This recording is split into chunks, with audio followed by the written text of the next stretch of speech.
Stephen Harper gets ready for another term as Prime Minister. A campaign on war crimes tribunal for Sri Lanka launched.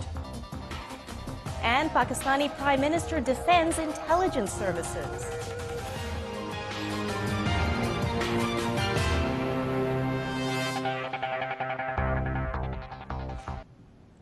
It's been nearly 2 years since the end of the civil war in Sri Lanka, but still, questions remain, particularly about the deaths of thousands of Tamil civilians during the last phase of the war, and as to what really happened and who is to blame. Adil Halim has the story.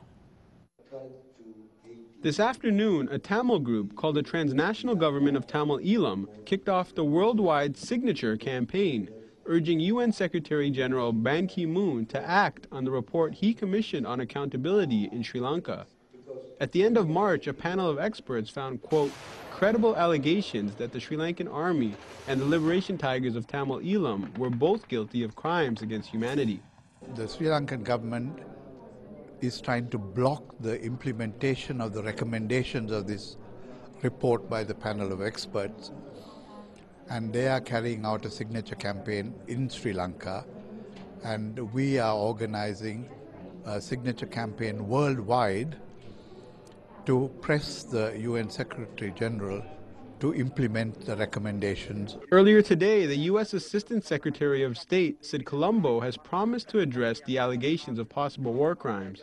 But until now, the Sri Lankan government has rejected the UN-requested report. It is a biased report, and it has many prejudices against the Sri Lanka and its people. On Sunday, tens of thousands of Sri Lankans took to the streets to protest the report in support of the government. This is useless agitations, because as I earlier pointed out, this is not a UN report. This is a private report, advisory panel appointed by the Secretary General to advise him.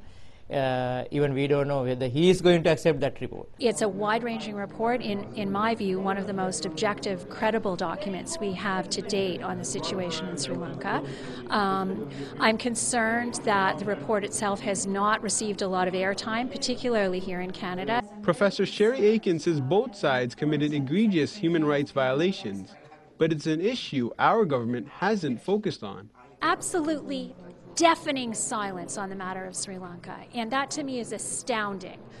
It's also astounding that the Government of Canada has failed to respond to this report. Both opposition parties, the Liberals and the NDP, in the lead up to the federal election last week came out with strong statements in support of this report, and we hear nothing from the Government of Canada. The TGTE plans to present the signatures to the UN Secretary General at a mass rally on May 18th in New York City, which will be around the second anniversary of the defeat of the Tamil Tigers. Adil Halim, OMNI News, Toronto.